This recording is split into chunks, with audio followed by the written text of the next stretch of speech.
Vamos a ver en este vídeo el paso 2 de la filosofía Wyckoff.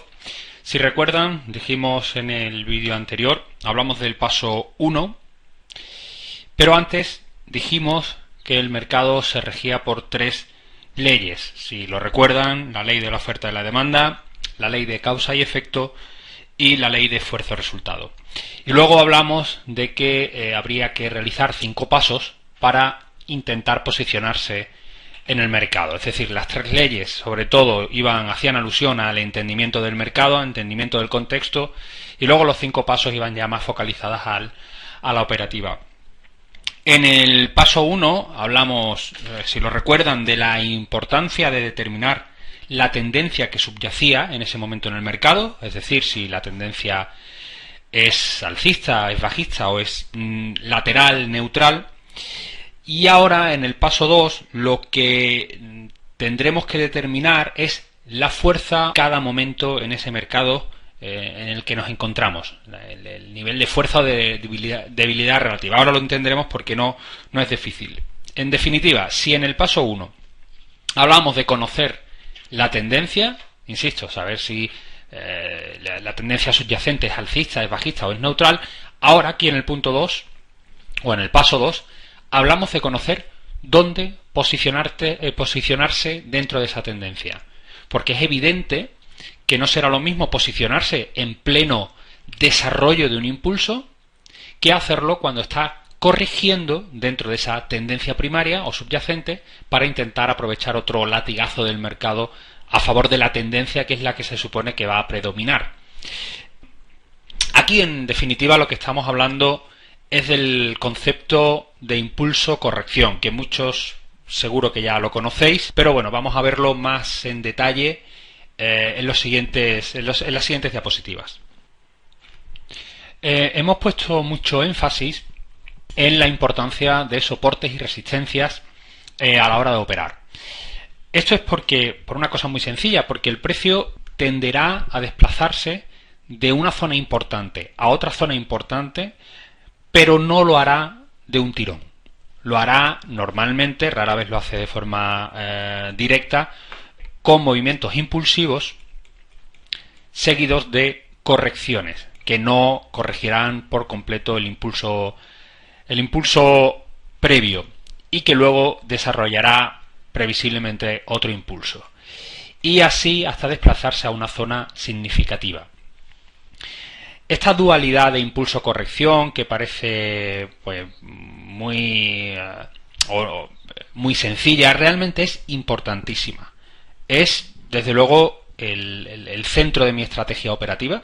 Y esa idea de que después de un impulso viene una corrección para probablemente hacer otro impulso, es lo que se refiere Wyckoff con determinar la fuerza relativa. Es decir, la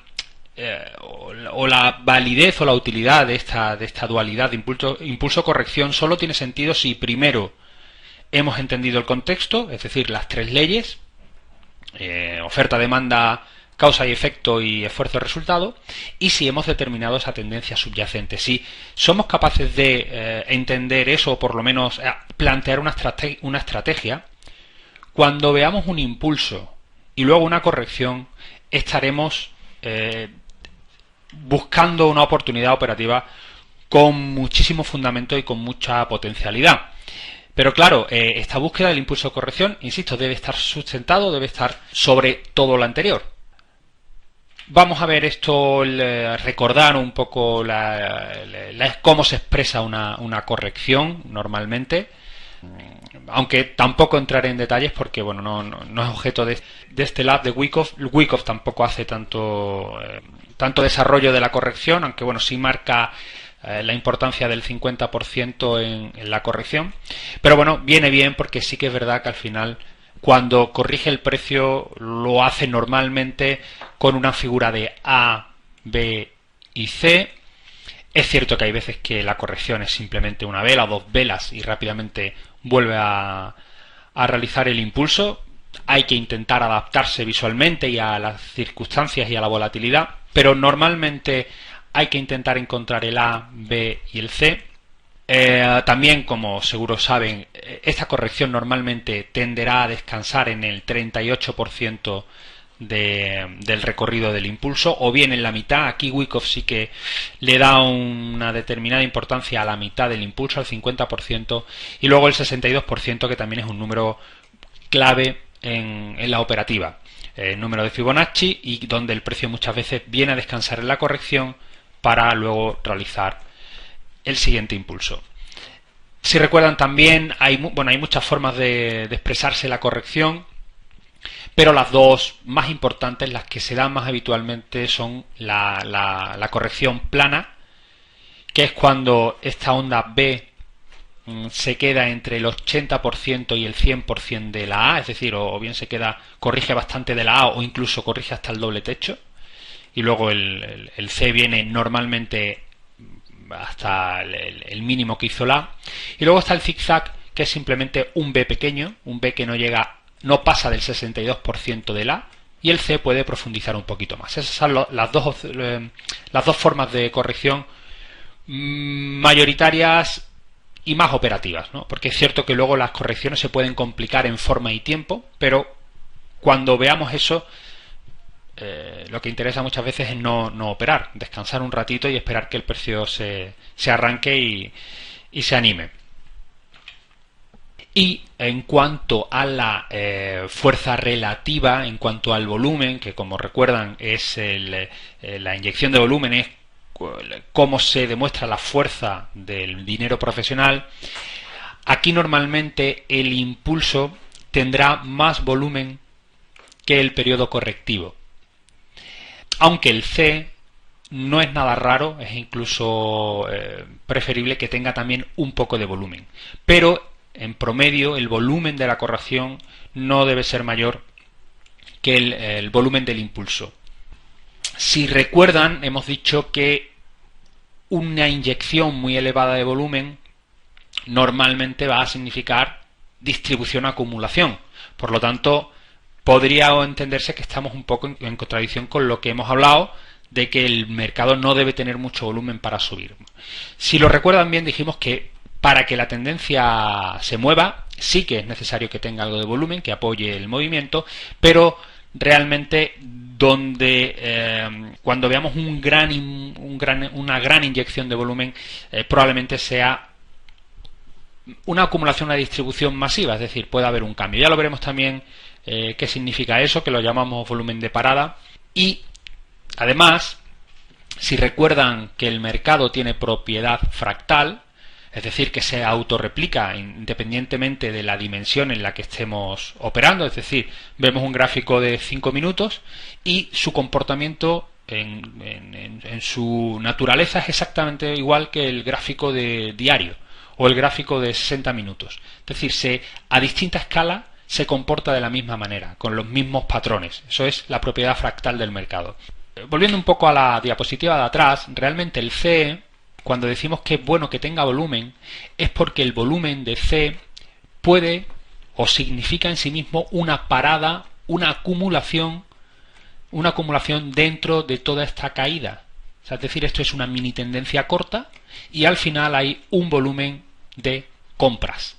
Si lo llevamos a escala mayor, esta caída o esta tendencia corta que llega a una zona de soporte significativa, y que es cuando estamos hablando que hay mucho volumen. Recuerdan que dijimos que los profesionales van comprando, luego recompran y luego al final hacen una recompra mucho mayor, incluso hay veces que perforan el soporte.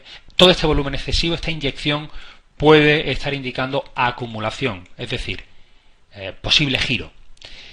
Pero puede ser que todo este movimiento sea una gran C, un movimiento C de un A, B, C de grado mayor. Por lo tanto, luego puede ser que esto implique que el precio suba. Y es decir, a menor escala pasará exactamente lo mismo. Se desarrollará un impulso que tendrá un volumen, que en cierto modo es una mini distribución, que provocará una corrección. En la corrección, en el C, habrá también una reacumulación que provocará un giro, volverá al siguiente impulso, habrá un volumen que provoque una distribución. Habrá luego una corrección donde a poder ser se verá de nuevo un volumen en el C, que sea reacumulación, etcétera, etcétera. Puede parecer un poco complicado, de hecho los mercados financieros son complicados, no son sencillos, pero al final se trata de buscar una escala de tiempo en el que uno se sienta cómodo y empezar ya a intentar buscar esos volúmenes en los que pueden provocar un movimiento de una zona significativa a otra zona significativa, y en el camino intentar buscar correcciones, es decir, determinar dentro de esa tendencia subyacente, que podría ser alcista dentro de este ejemplo, las zonas con relativamente con menor fuerza, es decir, las correcciones. Vamos a ver todo esto en un ejemplo real.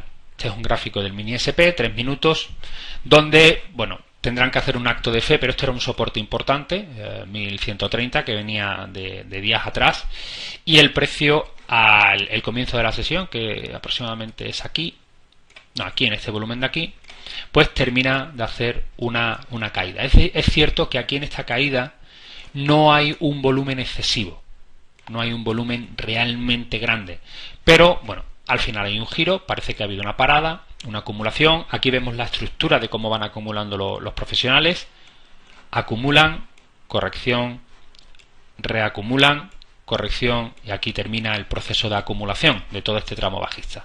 El precio luego aquí no tiene mucho volumen, aquí sí que es verdad que sí que tiene cierto volumen. En este impulso hay una mini distribución y luego el precio cae en corrección. Si nos fijamos aquí, el volumen es claramente inferior en la corrección que el de impulso.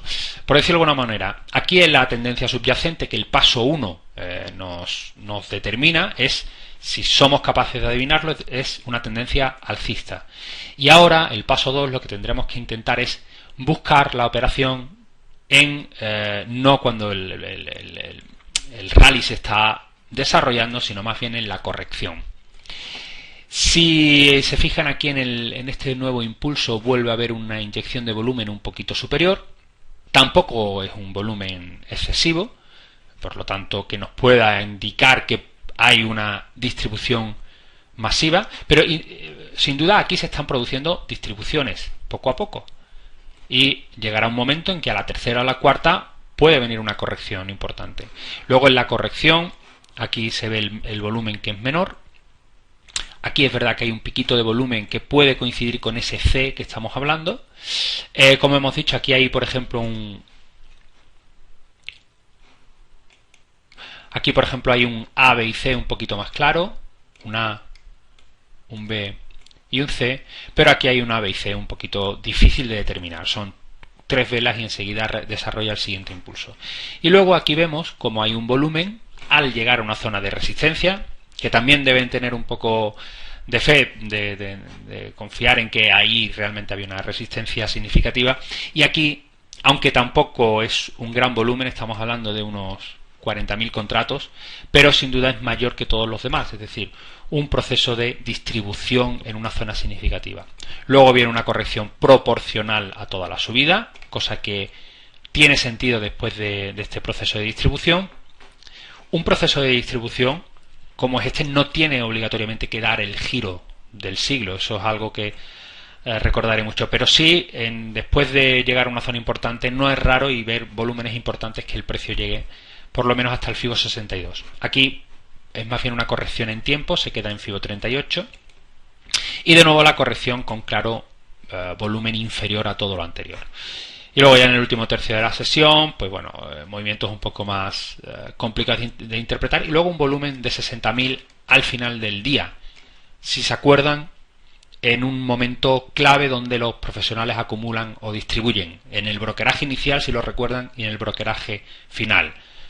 Lo que pasa que operativamente hablando ya pues no nos puede decir mucho, pero sí lo podemos utilizar para la siguiente sesión y ver qué resultado ha tenido este esfuerzo de aquí.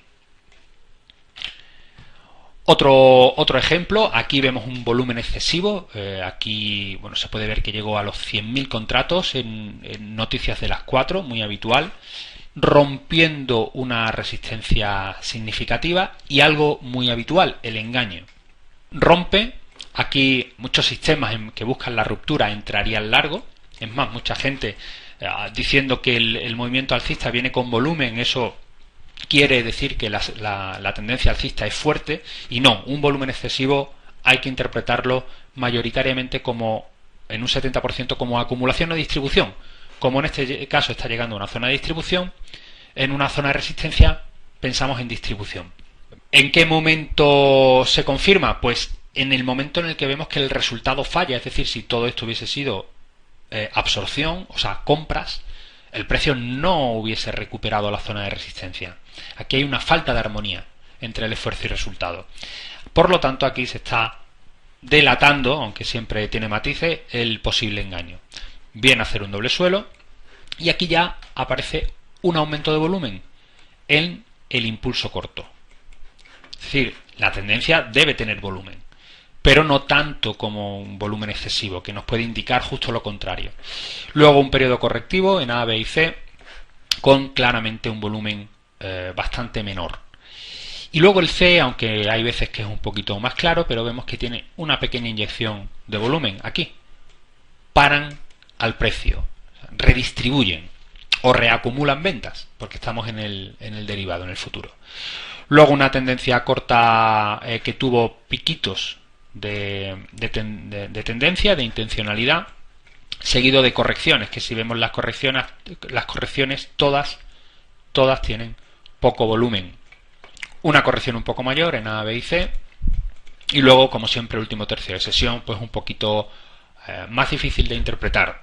Al final, de nuevo, volumen tremendo, más de 100.000 contratos en el brokeraje final. Por lo tanto, por causa y efecto, probablemente no sea un movimiento aleatorio. Habría que ver al día siguiente qué resultado tuvo, y eso nos puede abrir estrategias. Otro ejemplo, vemos aquí de nuevo un volumen que determina la tendencia, el impulso, luego clara caída del volumen en A, B y C. Esto es FIBO 62. Muy interesante además cómo apoya en el final del impulso previo. De nuevo un volumen. Aquí hay un proceso de absorción, de mini absorción, por la propiedad fractal. Al final esto es también un periodo lateral, y aquí rompen y escapan. Siempre que hay una absorción, lo interesante es que el precio escape con cierta fuerza. Impulso de nuevo, con cierta inyección de volumen, y luego una corrección complicada de etiquetar, la verdad, bastante complicada, en supuesto A, B y C. Vemos aquí de nuevo un volumen, probablemente otra absorción, porque coincide con esta ruptura de aquí. Y vemos como el precio en esta absorción, mini absorción, escapa. Y llegamos a una zona de resistencia significativa. Este es un gráfico también de 3 minutos. Volumen claramente superior a los demás. Después de tres inyecciones ya aquí han distribuido, y ya en una tercera con un volumen superior en una zona de resistencia nos invita a pensar que el precio puede realizar una corrección. Hace una corrección, no muy profunda en este caso en caída, pero sí en tiempo, y con una circunstancia un tanto difícil, un volumen excesivo aquí, que deja bastante duda sobre el comportamiento. Al final, pues bueno, parece que es distribución, porque no termina de tener el resultado.